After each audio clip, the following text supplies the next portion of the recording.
My name is Jade Carter. They told me to bleach. To blend in. So I stood out. And now their whole brand depends on my name. We already have someone who looks like you, the casting agent smirked. Funny. Because now I own the building that agent works in. Before we begin, this is a true story. Names have been changed, but the discrimination, determination, and sweet revenge are all real.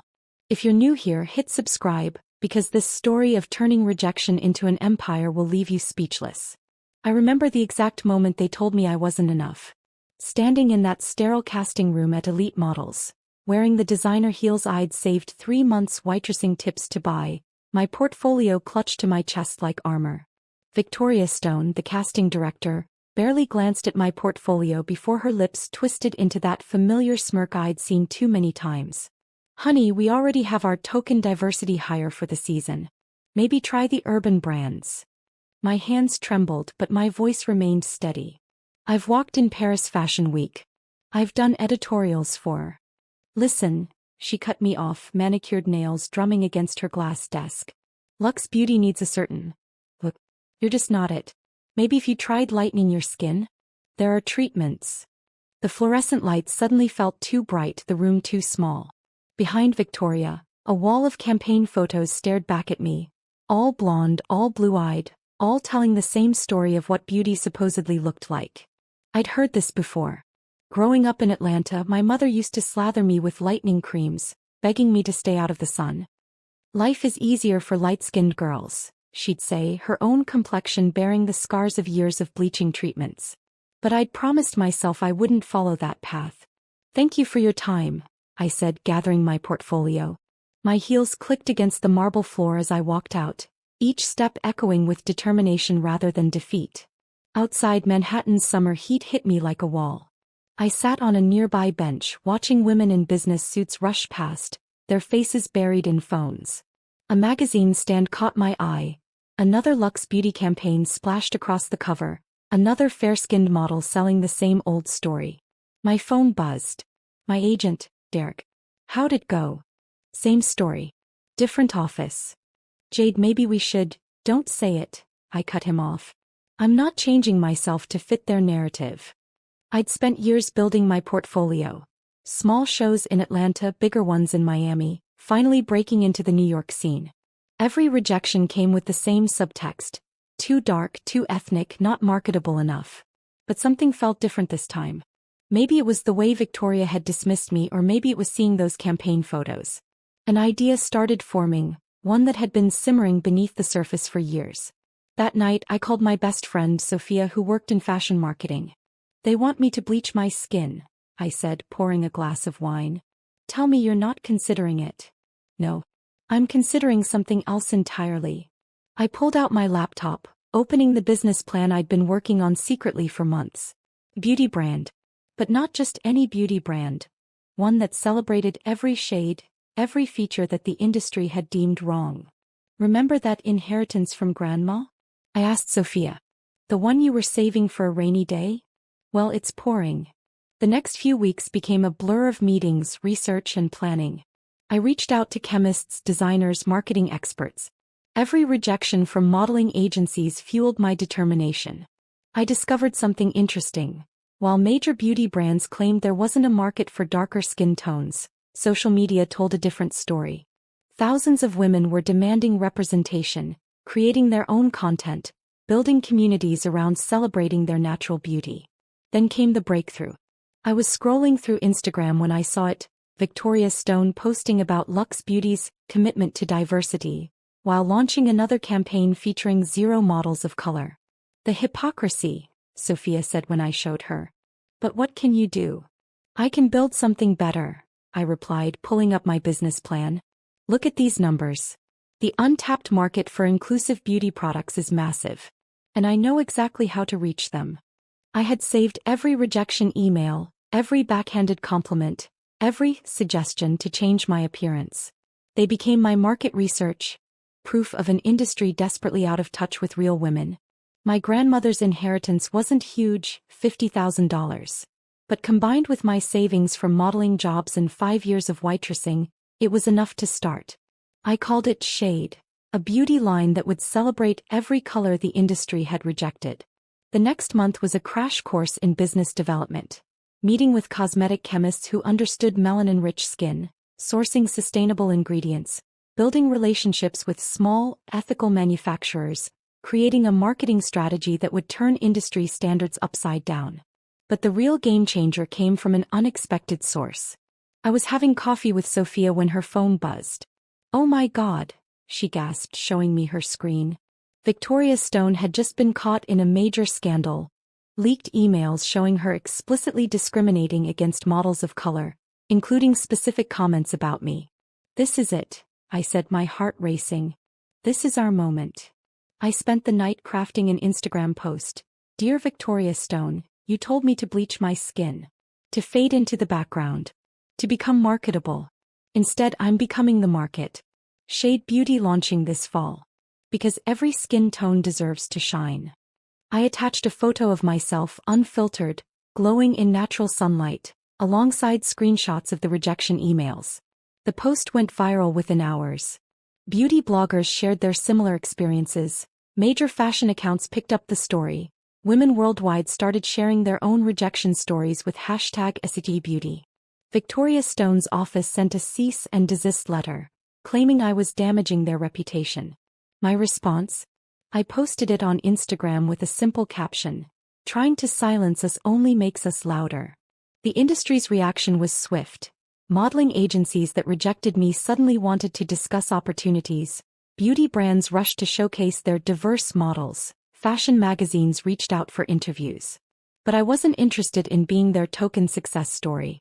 I was building my own empire. 3 months before Shade's launch, I received an email that made me laugh out loud. It was from Luxe Beauty's CEO, requesting a meeting to discuss potential collaboration opportunities. I printed the email and pinned it to my vision board, right next to Victoria Stone's rejection letter. The contrast was poetic, from not marketable to let's collaborate in less than a year. But I wasn't done. This wasn't just about proving them wrong. It was about changing the entire conversation around beauty. As I stood in my newly rented office space, overlooking the same Manhattan streets where I'd once felt invisible, I made myself a promise. Every woman who'd ever been told to fade would have a chance to shine. The war wasn't over. In fact, it was just beginning. Victoria Stone didn't know it yet, but her rejection had lit a fire that would burn down every beauty standard she'd ever enforced. And I was just getting started. The morning of Shade's launch, I stood in our pop-up store in Soho, watching a line form around the block. Women of every shade, size, and age waited patiently, many holding signs referencing my viral post. "We don't fade, we shine" became their battle cry. Inside, our displays told a different story than the typical beauty counter. No before and after photos promising lighter skin, no promises of fixing features, just real women, real beauty, real stories. Each product carried the name of someone who'd been told to change. Diana's glow for a model told her nose was too wide. Aisha's radiance for an actress rejected for being too dark for TV. The beauty industry's response was immediate and hostile. First came the whispers. "It won't last, just another diversity gimmick, the market isn't ready." Then came the attacks. Luxe Beauty suddenly announced a groundbreaking inclusive line. Rushed to market with terrible formulations but massive marketing budgets. Victoria Stone gave interviews about how she'd always supported diversity, while her lawyers sent more threatening letters about my social media posts. But they made one crucial mistake. "Ms. Carter," their lawyer said during a meeting meant to intimidate me, "perhaps we could reach an agreement. Luxe Beauty would be willing to make you the face of their new inclusive line." I smiled, sliding across the table a folder containing their leaked emails, including ones from that very morning discussing how to neutralize the shade threat. "I don't want to be the face of your brand," I replied. "I want to be the competition that keeps you up at night." The launch exceeded our wildest projections. Our first day saw complete sellouts. The first week brought waitlists hitting 50,000, and by month's end, major retailers were begging for wholesale contracts. But success brought bigger battles. One morning, I arrived at our office to find Sophia waiting with news. "They're trying to shut down our suppliers," she said, showing me emails from our manufacturers. "Luxe Beauty's parent company is threatening to pull their contracts if they work with us." I should have been scared. Instead, I felt energized. "They think they can starve us out?" I laughed, pulling up our contingency plans. Watch this. I went live on Instagram exposing their tactics. Within hours, smaller ethical manufacturers reached out, offering partnerships. Women-owned businesses, minority-owned suppliers, an entire network of companies tired of being bullied by industry giants emerged to support us. Then came the counterpunch. Victoria Stone appeared on a major morning show, claiming shade was dangerous because we lacked the experience of established brands. She brought on a paid expert who questioned our product's safety. My response? I walked into their studio the next day armed with complete ingredient lists, safety certificates, side-by-side comparisons showing our natural formulations versus their chemical-laden products, and testimonials from dermatologists praising our attention to different skin needs. The producer took one look at my evidence and booked me for the next day's show. Ms. Stone claimed your products are dangerous, the host began. Actually, I smiled. I brought samples. Why don't we test them right now? Live on national television, I demonstrated our products while exposing Luxe Beauty's history of discrimination. By the time the segment ended, our website had crashed from traffic. The real victory came from an unexpected source. A junior executive from Luxe Beauty reached out secretly, offering to leak documents showing years of discriminatory practices. Internal memos revealed their active avoidance of darker-skinned models to maintain brand image, emails discussing market demographics that were thinly veiled racism, strategy documents showing deliberate exclusion. Why are you doing this? I asked during our clandestine meeting in a quiet coffee shop downtown. Because I'm tired of being the only person of color in every meeting, she replied, her hands trembling around her untouched latte. Because what you're doing matters. Because every time I sit in those meetings I see myself at 16, trying to find foundation that matched my skin. The documents became our insurance policy against their next attack. But we didn't need to use them yet. Shade's impact was already reshaping the industry. Major magazines featured our products and philosophy, fashion weeks actively recruited diverse models. Other brands scrambled to expand their shade ranges, and industry panels suddenly discovered the value of inclusive voices. 6 months after our launch, I was in our flagship store, helping a customer find her perfect shade when my phone exploded with notifications. Luxe Beauty stock had plunged 30% after their quarterly report showed massive market share losses. Their core customers were switching to brands like Shade, tired of the empty promises and limited options. Victoria Stone was publicly ousted as casting director, but not before sending me one final email. You'll regret this. The industry has a long memory. My reply was simple, so do I. And unlike you, I'm just getting started. That evening I called an emergency team meeting. Our success had painted a target on our backs, and the industry giants wouldn't go down without a fight. We needed to prepare for their next move. They're planning something, Sophia warned, spreading market research reports across my desk. Luxe Beauty's parent company had begun quietly acquiring smaller inclusive brands, trying to control the narrative once again. Their strategy was clear. If they couldn't beat us, they'd try to own the entire inclusive beauty space. Let them try, I said, revealing our next phase. Because we're about to change the game entirely. The shade revolution wasn't just about makeup anymore. We were creating an ecosystem. A modeling agency exclusively for models rejected by traditional agencies. A beauty academy teaching makeup artists how to work with all skin tones. A venture fund supporting beauty entrepreneurs of color. While they were buying brands, we were building a movement. The next morning I signed the papers. The building where Victoria Stone had told me to bleach my skin would now become the Shade Academy for Inclusive Beauty. But that was just the beginning. Because sometimes the best revenge isn't just success. It's changing the very industry that tried to change you. 5 years after that first rejection in Victoria Stone's office, I stood in the same room, now my office, looking out over Manhattan. The view hadn't changed, but everything else had. The Shade Academy for Inclusive Beauty occupied all 10 floors of what was once Luxe Beauty's headquarters. Where models were once told to fade, we now taught them to shine. Where makeup artists were trained to lighten skin, we now celebrated every shade. The transformation wasn't just physical, it was cultural. Victoria Stone's old office had become our main classroom. Her wall of ideal beauty standards replaced with a mosaic of faces representing every color, feature, and form that made humanity beautiful. The irony wasn't lost on anyone. Last week, Luxe Beauty filed for bankruptcy. Their desperate attempts to stay relevant, launching inclusive lines, hiring diverse models, even trying to rebrand as champions of diversity came too late. The market had spoken and authenticity won over appropriation. But the real victory came in unexpected ways. A young girl walked into our academy yesterday, clutching her portfolio just like I had 5 years ago. But unlike my experience, she walked into a space that celebrated her dark skin, her full features, her natural beauty.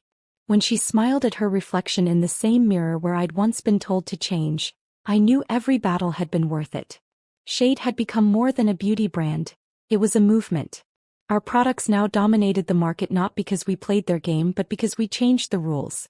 Every major fashion week, beauty campaign and magazine cover now reflected real diversity, not because of quotas, but because the industry finally understood. Beauty isn't about fitting a standard, it's about celebrating what makes us different. Alexander Pierce tried one last time to save his empire. He appeared on business news shows claiming Shade had unfairly disrupted the market. The interview went viral, but not the way he hoped. Women worldwide shared their stories of being told to change, to fade, to conform. His complaints became our greatest advertisement. The final nail in Luxe Beauty's coffin came from their own archives. Remember that junior executive who leaked their discriminatory practices? She became our chief innovation officer, helping us create products that actually served all women, not just those who fit an outdated ideal. Today I received an envelope. Inside was a magazine, the same one that had once featured only light-skinned models. On the cover was a dark-skinned model wearing shade with the headline, "The New Standard of Beauty." Below it, a smaller headline announced Luxe Beauty's final store closures. I took that magazine to Victoria Stone's old office, my classroom, and showed it to my students. "This," I told them, "is what happens when you refuse to fade." The next morning, something unexpected arrived. A letter from Victoria Stone herself. Her elegant handwriting couldn't mask the desperation in her words. "Dear Ms. Carter, I was wrong. I see that now. Perhaps we could discuss a consulting position? My expertise in the industry could be valuable to Shade." I placed her letter in a frame, right next to my first rejection letter from her, in the Academy's entrance hall. A reminder that the same people who tell you to change will someday beg to be part of your success. Last month, we launched the Shade Foundation, providing scholarships to aspiring beauty entrepreneurs from marginalized communities. Our first class included 100 students, each with their own story of being told they weren't enough. Each now armed with the resources to prove otherwise. The fashion industry that once shunned us now follows our lead. Major brands scramble to meet the Shade Standard, our certification program for truly inclusive beauty. It's not just about having different shades anymore. It's about genuine representation at every level, from the boardroom to the runway. Yesterday, I received another visitor, that same casting agent who'd told me to try urban brands. She didn't recognize me at first, too busy admiring our wall of success stories. "I'm here to interview for the teaching position," she said, still not making the connection. "I remember you," I replied calmly. "You told me I wasn't the right look." The color drained from her face as recognition hit. "Unfortunately," I continued, "we only hire instructors who understand that every look is the right look." As she left, I caught my reflection in the window, dark skin glowing, confidence radiating, success written in every line of my face. I hadn't just proven them wrong. I'd rewritten the entire narrative. They told me to bleach my skin, but I chose to shine instead. They said I wasn't their standard of beauty, so I created a new standard. They tried to make me fade into the background, but I became the whole damn show. And that's the thing about revenge. Sometimes it's not about destroying what hurt you, but about building something so magnificent that they have to sit in the shadows of your success. My name is Jade Carter, and I didn't just change the beauty industry. I became the industry.